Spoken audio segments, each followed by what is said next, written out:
अस्तित्वात आला भारत, त्या स्वातंत्र्य लढ्याला या देशामध्ये खूप महत्त्वाचं स्थान दिलं गेलं. आणि माझ्या दृष्टीनं ही फार खोटारडी घटना आहे, फार खोटारडी घटना आहे. या देशात स्वातंत्र्याचा लढा झालाच नाही. सत्ता हस्तांतरण झालं 14 ऑगस्ट 1947 च्या मध्यरात्री वाटाघाटी झाल्या. पाकिस्तान आपल्या भारतातून वेगळा झाला. गांधींच्या अध्यक्षतेखालीच हा निर्णय झाला होता, महात्मा गांधींच्या. राहता राहिलेला जो भारत आहे तो आता नेहरूंच्या ताब्यात द्यायचा होता. आणि म्हणून सगळा देश झोपलेला असताना या देशामध्ये सत्ता हस्तांतरण झालं, आंदोलन झालं नाही, स्वातंत्र्याचा लढा झाला नाही. माउंटबेटननी हा देश हस्तांतरित केला, कागदपत्र हस्तांतरित केले. त्याला आपण स्वातंत्र्याचे लढे म्हटले. या देशामध्ये स्वातंत्र्याचा लढा झाला नाही. हा देश कुणाच्या ताब्यात द्यायचा याच्यासाठीचे आपापसातली भांडणं झाली. आपापसातली भांडणं आहेत. मुस्लिमांना असं वाटत होतं, मुस्लिम लीग त्यांनी स्थापन केलं. त्यांना असं वाटत होतं की या देशामध्ये मुस्लिमांच्या हातात सत्ता आली पाहिजे, कारण आम्ही या देशाचे रहिवासी आहोत. ए.ओ. ह्यूम यांनी काँग्रेसची स्थापना केली. काँग्रेसची स्थापना ही परकीय लोकांनी केलेली आहे. स्थापना केली, हा पक्ष म्हणून उल्लेख करत नाही. त्या काळातल्या ह्या संघटना आहेत, प्रमुख संघटना आहेत, राष्ट्रीय संघटना आहेत. त्यांना असं वाटत होतं की हा जो देश आहे तो आपल्या काही विशिष्ट लोकांच्या हातामध्ये आला पाहिजे. त्याच्यानंतर आणखी एक संघटना या ठिकाणी स्थापन झालेली होती, एक विचारधारा स्थापन झालेली होती. आणि ती जी विचारधारा आहे ती आहे रिपब्लिकन विचारधारा, जी डॉक्टर बाबासाहेब आंबेडकरांनी या देशामध्ये अस्तित्वात आणली होती. आणि यामध्ये बाबासाहेब आंबेडकरांनी एक विचार मांडला, SC, ST, OBC आणि मायनॉरिटीज हा जो समाज आहे तो समाज एकत्र आला पाहिजे. हा समाज नाही आहे, तर या देशातला जो बहुसंख्याक आहे, मूळ भारतीय आहे, तो एकत्र आला पाहिजे. याच्यासाठी बाबासाहेब आंबेडकरांची आंदोलनं या देशामध्ये चालू होती. काही लोकांची जी आंदोलनं आहेत ती वेगळ्या पद्धतीची होती. हा देश स्वतंत्र व्हावा, हे सगळ्या वाटाघाटीच्या गोष्टी होत्या. परंतु बाबासाहेब आंबेडकरांचा एकमेव लढा असा होता की या देशातल्या 85% लोकांचा भारत हा मुक्त झाला पाहिजे. आणि जेव्हा भारताला स्वातंत्र्य दिलं जाईल, म्हणजे जेव्हा भारत हस्तांतरित होईल, तेव्हा तो भारत इथल्या लोकांच्या हातामध्ये आला पाहिजे जे या देशाचे मूळ रहिवासी आहेत. SC, ST, OBC आणि मायनॉरिटीज या लोकांच्या हातामध्ये ब्रिटिशांनी हा देश दिला पाहिजे. ही बाबासाहेब आंबेडकरांची भूमिका आहे. आणि तुम्ही जर बाबासाहेब आंबेडकर विद्यार्थी असल्यापासून जर काही गोष्टी अभ्यासल्या असतील, म्हणजे 1913 ते 1916 बाबासाहेब आंबेडकरांचं हे जे एज्युकेशनल म्हणजे हा काळ आहे, पिरियड आहे, तो तुम्ही जर बघितला असाल तर या देशाच्या स्वातंत्र्याचं पहिलं रणशिंग परदेशामध्ये कुणी फुंकलं असेल तर 25 वर्ष वय असलेल्या डॉक्टर बाबासाहेब आंबेडकरांनी फुंकलं, बाकी कुणीही नाही. गांधी सुरक्षित होते तिकडे. दक्षिण आफ्रिकेमध्ये गांधीजी, त्यांना काही देशाशी काही देणं घेणं नव्हतं. आणि जेव्हाही गांधींचा जर थोडक्यात इतिहास बघितला, मी त्यांच्या विरोधात नाही बोलत आहे, त्यांच्यावर मला बोलायचं पण नाही आहे, परंतु गांधीजी हे ब्रिटिशांच्या रिक्रुटमेंट बोर्डाचे एक मेंबर होते आणि एक टेबल सांभाळत होते की भारतातले जेवढेही सैनिक ब्रिटिशांना स्वातंत्र्य युद्धासाठी हवे होते ते सैनिक पुरवण्याचं काम हे गांधीजी करायचे. आणि अत्यंत प्रामाणिक माणूस, ब्रिटिशांशी एकनिष्ठ असलेला, ब्रिटिशांच्या विरोधात एक शब्दही न बोलणारा प्रामाणिक माणूस. टिळकांच्या नंतर गांधींच्या हातामध्ये ब्रिटिशांनी हे नेतृत्व दिलं, या देशाचं नेतृत्व दिलं. आम्ही सांगू त्या पद्धतीनं या देशातल्या स्वातंत्र्याच्या लढ्याबद्दल बोललं गेलं पाहिजे, काम केलं गेलं पाहिजे. खरं तर गांधींना या देशामध्ये राष्ट्रपिता म्हटलेलं आहे, परंतु गांधीजी आपल्यासाठी राष्ट्रपिता असले तरी ब्रिटिशांसाठी त्यांचे ब्रँड अँबॅसिडर होते. ब्रिटिशांचे ब्रँड अँबॅसिडर म्हणून त्यांची अपॉइंटमेंट होती. हे नीट लक्षात घ्या, मी जबाबदारीचं विधान करतोय. ब्रिटिश सत्तेचे ब्रँड अँबॅसिडर कोण होते? तर महात्माजी गांधी होते. देशात स्वातंत्र्याचे लढे होत नव्हते. कारण एक उदाहरण सांगतो आणि पुढे जातो की जेव्हा गोलमेज परिषदा ब्रिटिशांनी भरवल्या लंडनमध्ये, तेव्हा पहिल्या गोलमेज परिषदेला गांधीजींनी मोठा विरोध केला आणि सांगितलं की गोलमेज परिषदेला आम्ही येणार नाही, कारण तुम्ही SC ST OBC आणि इतर मायनॉरिटीच्या लोकांच्या हातामध्ये जर हा देश देणार असाल तर मला मान्य नाही. आणि म्हणून गांधीजींनी 30ला या देशाला स्वातंत्र्य मिळालं असं घोषित केलं आणि ब्रिटिशांच्या गोलमेज परिषदेला त्यांनी लाथ मारली. ते गेले नाहीत ब्रँड अँबॅसिडर असताना सुद्धा, कारण गांधींच्या मागे लोकांचा लोंढा खूप मोठ्या प्रमाणामध्ये निर्माण झाला आणि म्हणून गांधींना थोडासा आधार वाटला आणि त्यांनी ते नाकारलं. का नाकारलं? कारण ब्रिटिशांनी असं सांगितलं होतं की या देशातला जो बहुसंख्य समाज आहे, जो या देशातला मूळ भारतीय समाज आहे, ज्यांचा या देशावरती अधिकार आहे, अशा लोकांना हा भारत दिला पाहिजे, त्यांच्यासाठीचे कायदे केले पाहिजेत. कारण बाबासाहेबांच्या जर तुम्ही साक्ष बघितल्या ना, त्या साक्षामध्ये 33% आरक्षण मुस्लिमांचं बाबासाहेबांनी मागितलं होतं आणि 13% म्हणजे 15% हे SC ST साठीचं आरक्षण बाबासाहेबांनी मागितलं होतं. ब्रिटिशांच्या समोरच्या साक्ष आहेत त्या. आणि म्हणून गोलमेज परिषदांमध्ये ही मान्यता मिळणार होती. जो कम्युनल अवॉर्ड आहे, जातीय निवाडा, तो मान्य झालेला होता. सायमन कमिशन, वेगवेगळ्या कमिशन इथं आलेल्या होत्या, त्यांनी ते मान्य केलेलं होतं की इथल्या या बहुसंख्य लोकांच्या हातामध्ये हा देश द्यायचा. आणि त्याच्या निर्णयासाठीच्या गोलमेज परिषदेमध्ये गांधींनी विरोध केला. 1930ला आपला देश स्वतंत्र झाला. सगळ्या कार्यालयावर ध्वज फडकवण्यात आले. ब्रिटिशांना विरोध झाला आणि सांगितलं की आमचा देश स्वतंत्र झालेला आहे, तुमचा आणि आमच्या देशाचा काही संबंध नाही. ब्रिटिशांना हे घोषित करण्यात आलं. परंतु मित्रांनो, 31 पर्यंत ज्या काही गोलमेज परिषदा झाल्या, म्हणजे आपला देश स्वतंत्र कधी झालाय खऱ्या अर्थाने? ऑगस्ट नाही, 1930ला आपला देश स्वतंत्र झाला.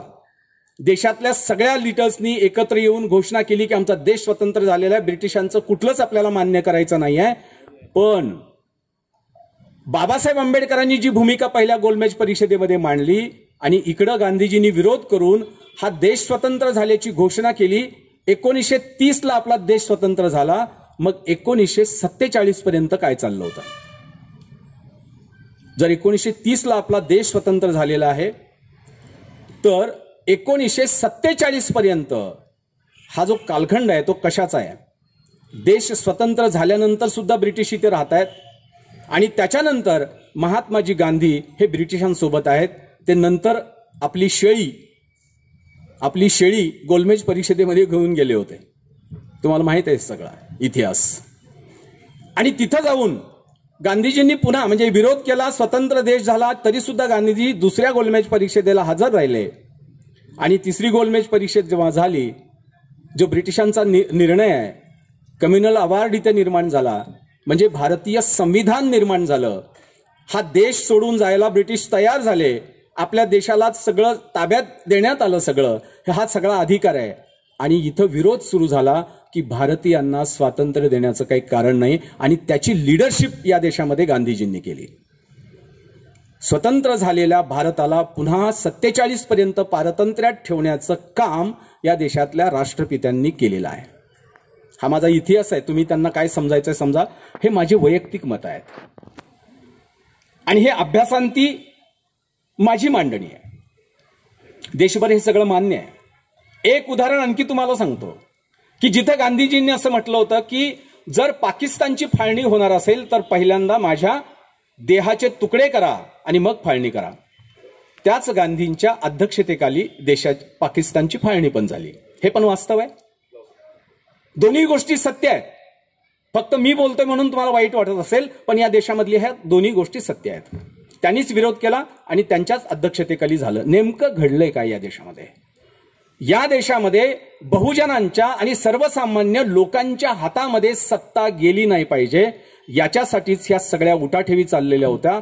आणि 14 ऑगस्टचा आता संदर्भ तुम्हाला देतो की 14 ऑगस्टच्या दिवशी मध्यरात्री 12:01 आपला देश ब्रिटिशांनी काही विशिष्ट लोकांच्या हातामध्ये हस्तांतरित केला, नेहरूंच्या हातामध्ये हस्तांतरित केला.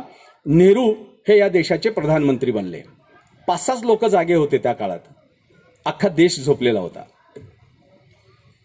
कधीही इथं प्रोफेसर भाई राजेश ढवळे आहेत, इतिहासाचे तज्ज्ञ आहेत, अभ्यासक आहेत, त्यांच्या हे साक्षीनं बोलतोय मी की जगामध्ये जेवढ्याही क्रांती झाल्या, देशाच्या स्वातंत्र्याचे लढे झाले, त्याचा शेवट बघा. एक तर त्या नेतृत्वाला फाशी दिलेली आहे, एक तर त्याला जेल झालेली आहे, एक तर त्याला चौकात कापलेला आहे. त्याच्याशिवाय देश स्वतंत्र झाला असं नाही. ज्या लोकांनी आमचा देश लुटला, 150 वर्ष आमच्या सोबत होते, अशा लोकांच्या कत्तली व्हायला पाहिजे होत्या की नाही. परंतु जेव्हा 15 ऑगस्ट 1947च्या पहाटे 12:01 हा देश हस्तांतरित करण्यात आला, सत्ता हस्तांतरित करण्यात आली, पहाटे काय व्हायला पाहिजे होतं?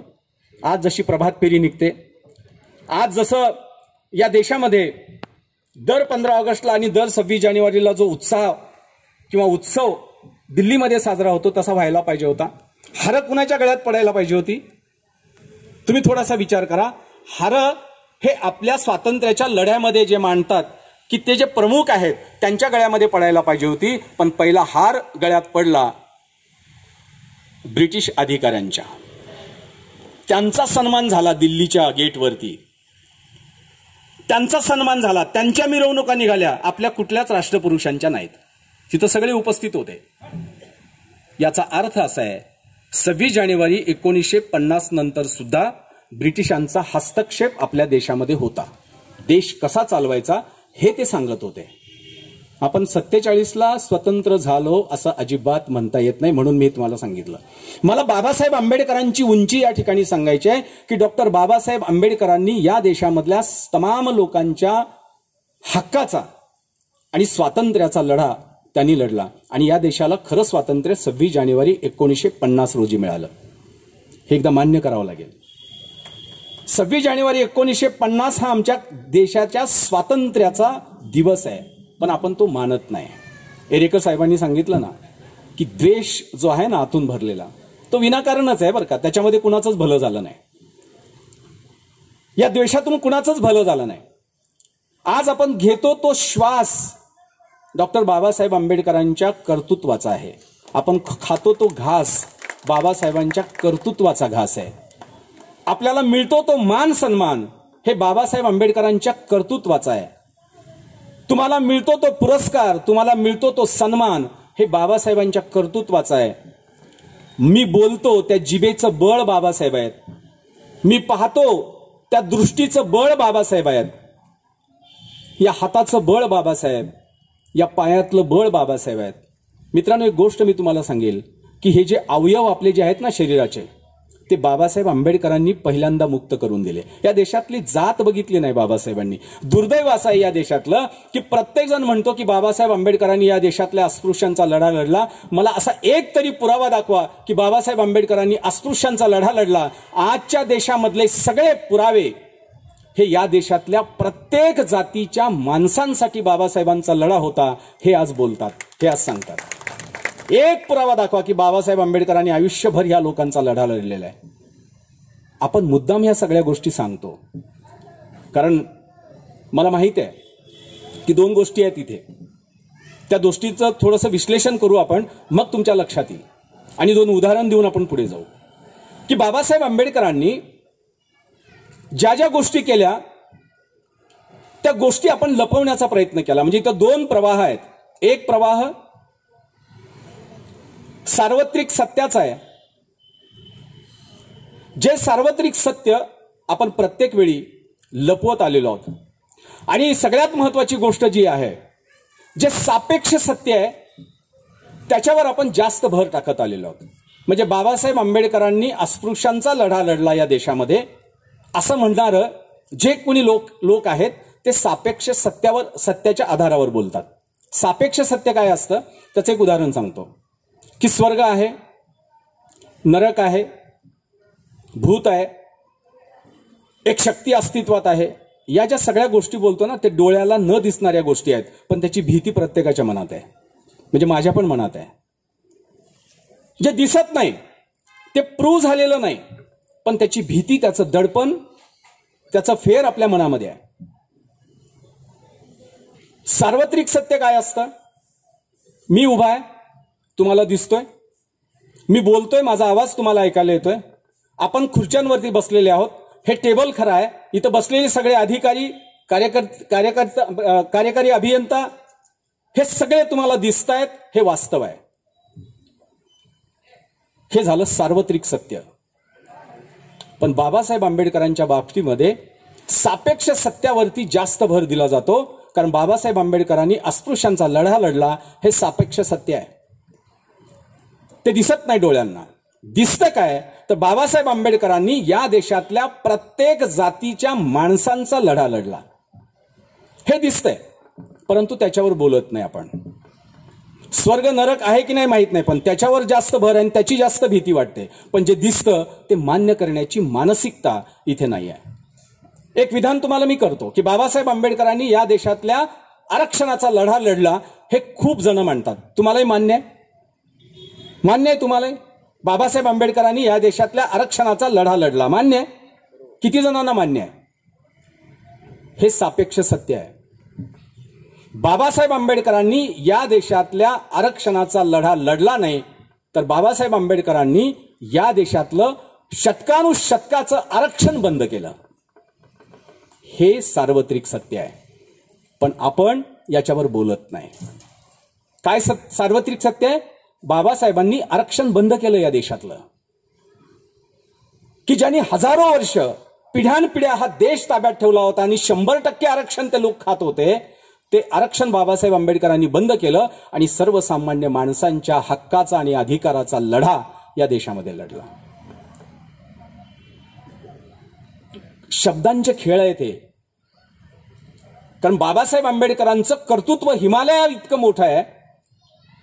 या देशातल्या स्वातंत्र्याचा खरा लढा बाबासाहेब आंबेडकरांनी लढला, परंतु स्वातंत्र्याचा लढाच या देशामध्ये वेगळा लिहिला, त्याचा इतिहास वेगळा लिहिला गेला आणि आपल्याला सांगितलं गेलं की बाबासाहेब स्वातंत्र्यात कुठं आहेत? बाबासाहेब तर अस्पृश्यांच्या लढ्यामध्ये आहेत. बाबासाहेबांनी अस्पृश्यांचा लढा लढला नाही. त्यांचं ते कर्तव्य होतं, जबाबदारी होती. ज्या समाजामध्ये ते जन्माला आले, ज्या घरामध्ये तुम्ही जन्माला येता, त्या घराच्या जबाबदाऱ्या अंगावर घेता की नाही? घ्याव्या लागतात. बाबासाहेबांनी तसं ज्या समाजामध्ये ते जन्माला आले, त्या समाजातल्या काही जबाबदाऱ्या बाबासाहेब आंबेडकरांनी स्वीकारल्या. आणि मी या जातीमध्ये जन्माला आलो, त्याचे अनेक फटके मला स्वतःला बसले आणि म्हणून ते फटके यानंतरच्या कुठल्याच जाती धर्माला बसले नाही पाहिजेत. हा देश आमचा आहे. म्हणून बाबासाहेब आंबेडकरांचा जो लढा आहे तो सार्वत्रिक लढा आहे, सार्वत्रिक सत्यातला लढा आहे. आणि म्हणून या देशातली जी भूमिका आहे ती आपण नीटपणे समजून घेतली पाहिजे. आणि डोक्यांमधली जरा भीती पण काढून टाका की जे बाबासाहेब आंबेडकरांचे फॉलोअर आहेत, अनुयायी आहेत, ते कोण आहेत? अज्ञानी लोक आहेत. हे त्यांच्या डोक्यातलं अजूनही अज्ञान गेलं नाही. ते बाबासाहेब आंबेडकरांना माझ्या जातीचा एक महापुरुष आहे म्हणून बघतात आणि त्या दृष्टीनेच बाबासाहेब आंबेडकरांची ते मांडणी पण करतात. बाबासाहेब आंबेडकर 6 डिसेंबर 1956 त्यांचं महापरिनिर्वाण झालं. तोपर्यंत बाबासाहेब तुमच्या जातीचे नक्की होते. परंतु 6 डिसेंबर 1956 नंतर बाबासाहेब आंबेडकर संपूर्ण देशाचे आहेत. आणि जे लोक बाबासाहेब आंबेडकरांचं अजूनही ते अस्तित्व घेऊन, जातीच्या नावावरचं अस्तित्व घेऊन, त्यांना डोक्यावर घेऊन नाचतात, त्या लोकांचं सगळ्यात मोठं नुकसान इथं झालेलं आहे. बाबासाहेब आंबेडकरांची विचारधारा ही 56 नंतर जिवंत झाली. कारण 56 पूर्वी बाबासाहेब स्वतः जिवंत होते, त्यांचे लोक त्यांच्यासोबत होते. परंतु 56 नंतर बाबासाहेब आंबेडकरांच्या महापरिनिर्वाणानंतर बाबासाहेब आंबेडकरांची विचारधारा या देशाचं नेतृत्व करते. जे लोक बाबासाहेब आंबेडकरांच्या विचारधारेसोबत राहतील ते त्यांचे होतील, ते राष्ट्राचे होतील. आणि जे 56 पूर्वीचा बाबासाहेब घेऊन जगतील ते लोक या देशातून नष्ट होतील, नाहीशे होतील. त्यांचं अस्तित्व पण नष्ट होईल. आज तुम्ही तुमच्या अस्तित्वाची जी गोष्ट बोलताय ना, ती 56 पूर्वीची गोष्ट बोलताय. बाबासाहेब आंबेडकरांनी या देशातल्या लोकांसाठीचं संविधान उभं केलं, संसद निर्माण केली तुमच्यासाठी, तुम्हाला नागरिकत्व बहाल केलं. तुम्ही नागरिक नव्हता, तुम्ही प्रजा होता, तुम्ही जनता होता. आजही तमाम जनता असे नेते म्हणतात. तुमचं नागरिकत्व हे बाबासाहेबांनी तुम्हाला बहाल केलेलं आहे. नागरिक हा देशाचा मालक असतो. परंतु तुम्ही स्वतःला जनता मानता, प्रजा पण मानता, लोक पण तुम्हाला तसं म्हणतात. नागरिकांच्या अस्तित्वाचा लढा लढण्यासाठी, नागरिकांच्या प्रश्नांवर मात करण्यासाठी, नागरिकांचा मान आणि सन्मान वाढवण्यासाठी बाबासाहेब आंबेडकरांनी या देशामध्ये संसद निर्माण केली. ही संसद कुण्या जातीची आहे का? तिथं काय महार संसद असं लिहिलेलं आहे? या देशातला तमाम माणूस त्या संसदेमध्ये पोहोचू शकतो की नाही? मग बाबासाहेब आंबेडकरांनी अस्पृश्यांचा लढा लढला का देशाचा लढा लढला? देशाचा लढला. या देशामधलं बाबासाहेब आंबेडकरांचं जे नेटवर्क आहे, मग ते प्रशासकीय नेटवर्क असो की राजकीय नेटवर्क असो, हे बाबासाहेब आंबेडकरांनी या देशामध्ये दिलं. एकमेकांच्या बळावरती प्रत्येक कार्यालय, एकमेकांच्या बळावरती प्रत्येक राजकारण हे उभं आहे. नागरिकांना फक्त प्रयत्न केला जातो की तुम्ही नागरिक आहात हे कळूच द्यायचं नाही. नागरिक हा शब्द आला की तुमचं अस्तित्व लक्षात येतं, म्हणून तमाम जनता असंच म्हटलं जातं. मित्रांनो, ही गोष्ट लक्षात घ्या की बाबासाहेब आंबेडकरांनी तुम्हाला जो अधिकार दिला नागरिक म्हणून, तो हे नागरिकत्व या देशाचं काय म्हणता येईल, नेतृत्व करणार आहे. मालक तुम्ही आहात या देशाचे, परंतु तुम्हाला ही गोष्ट लक्षात येत नाही. बाबासाहेब आंबेडकरांनी, मला आता खूप अभिमान वाटला, सरांनी जे मोमेंटोज तयार केलेले आहेत, खूप अभिमान वाटला. त्याच्यावरती तिरंगा दिलेला आहे, राष्ट्रध्वज दिलेला आहे. राष्ट्रध्वज, मी सुद्धा तिरंगा म्हणालो. हा जो राष्ट्रध्वज आहे तो नीटपणे लक्षात घ्या. राष्ट्रध्वज हा बाबासाहेब आंबेडकरांनी निर्माण केला. मानता तुम्ही हे गोष्ट? 22 ऑगस्टला बाबासाहेब आंबेडकरांच्या नेतृत्वाखाली या देशाचा तिरंगा निर्माण झाला, राष्ट्रध्वज निर्माण झाला. राष्ट्रध्वजाचे किती रंग आहेत? किती रंग आहेत? बरोबर. पण आपण त्याला काय म्हणतो? तिरंगा. 4 रंगाचा राष्ट्रध्वज आहे या देशामध्ये, 4 रंगाचा. हे झालं सापेक्ष सत्य. तिरंगा हे सापेक्ष सत्य आहे. सार्वत्रिक सत्य काय? त्याचे 4 रंग आहेत. 4 रंगाविषयी आम्ही बोलत नाही. कसला राष्ट्राचा अभिमान घेऊन बसलात? खरे तर राष्ट्रद्रोही माणसं या देशामध्ये जास्त मोठ्या प्रमाणात वाढलेली आहेत आणि राष्ट्राचा अभिमान बाळगणारी जी लोक आहेत ती कमी आहेत. ते अल्पसंख्याक बनलेली आहेत. म्हणून जरा गांभीर्याने या सगळ्या गोष्टींच्याकडे लक्ष द्या की बाबासाहेब आंबेडकरांची आणखी एक महत्वाची गोष्ट तुमच्या लक्षात येईल. जसं संविधान सांगितलं, बाबासाहेब आंबेडकरांनी आणखी एक विचारधारा आपल्या देशामध्ये परत आणली. बौद्ध ही विचारधारा बाबासाहेबांनी या देशामध्ये परत आणली. ही जगातली सगळ्यात मोठी क्रांती आहे. जगातली सगळ्यात मोठी क्रांती आहे, पण आम्हाला माहीतच नाही.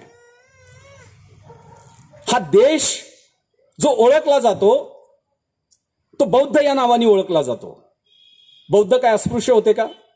गौतम बुद्ध हे काय अस्पृश्य जातीमध्ये जन्माला आलेले होते का? नाही. ते आजच्या दृष्टीनं आपल्या भाषेमध्ये, आजच्या भाषेमध्ये बोलायचं तर ते सवर्ण होते. मराठा समाजांचे ते पूर्वज होते. परंतु ती विचारधारा वेगवेगळ्या या देशातल्या लोकांनी स्वीकारली आणि त्याला जिवंत ठेवलं.